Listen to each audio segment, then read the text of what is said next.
This is a short bite episode of Homeschool Together.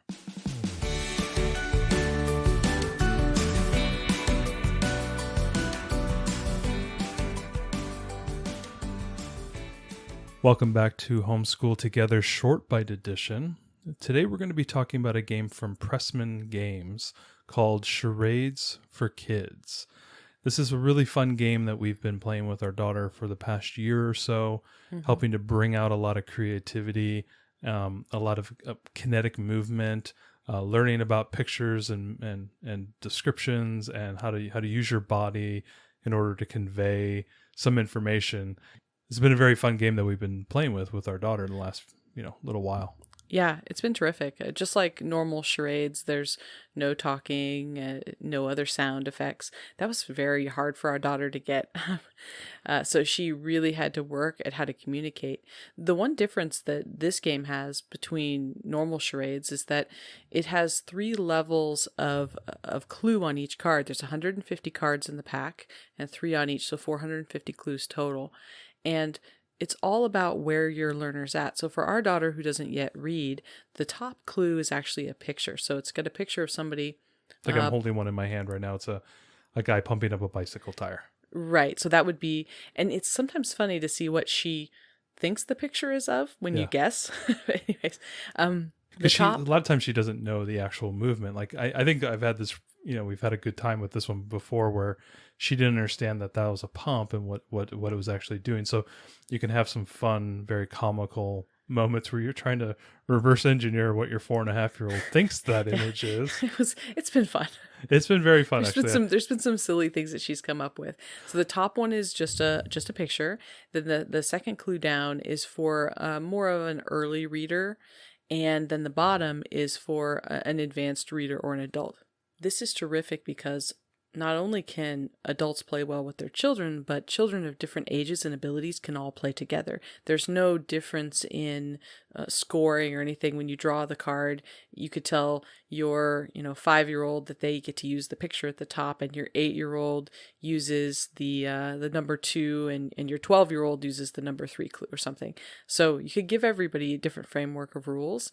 I love the ability to play together. I also love the ability to play with a huge number of people. So 3 is the minimum for this, and it could go up to, however many people. And when we get to have parties again someday, this would be just an amazing party game with children. I think at our daughter's next birthday, we might pull this out, if we're allowed to have a party at that time, just because it would be so terrific. So I love the multi-ages. I love the number of cards and clues.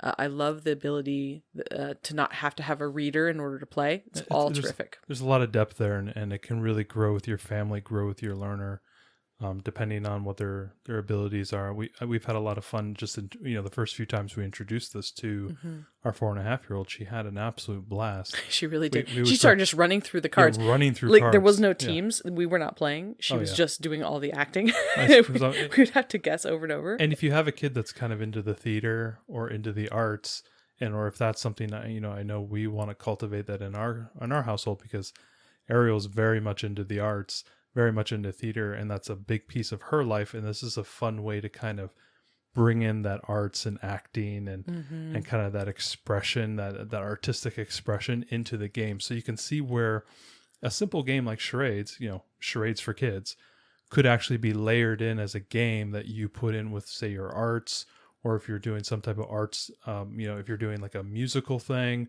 or an opera thing, or a play oriented thing, that you can actually layer this in as kind of like a kind of primitive theater in some respect. Yeah, and it's a great idea. It also works terrifically well to get the wiggles out. We will do this sometimes with our daughter. We'll set like a timer, say 5 minutes, and we'll let her draw as many cards and try to get us to guess as quick as we can. So she's frantically running around the house trying to prove things. And sometimes our guesses are, semi-close, and she's like, yeah, you got it, just so she can move on, right?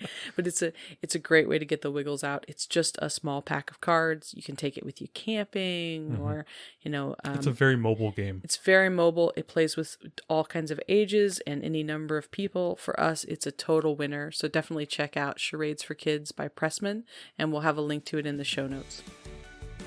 Thanks so much for joining us today and making us a part of your homeschool journey. Please engage with us on social media.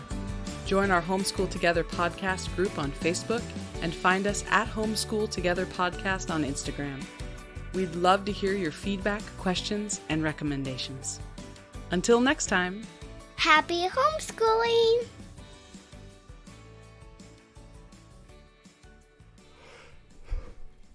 Sorry.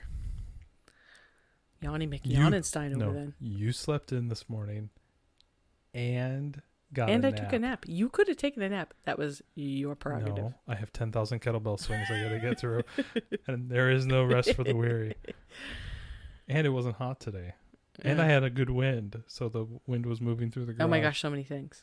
I know. It was perfect conditions to sweat while the dog stares at you.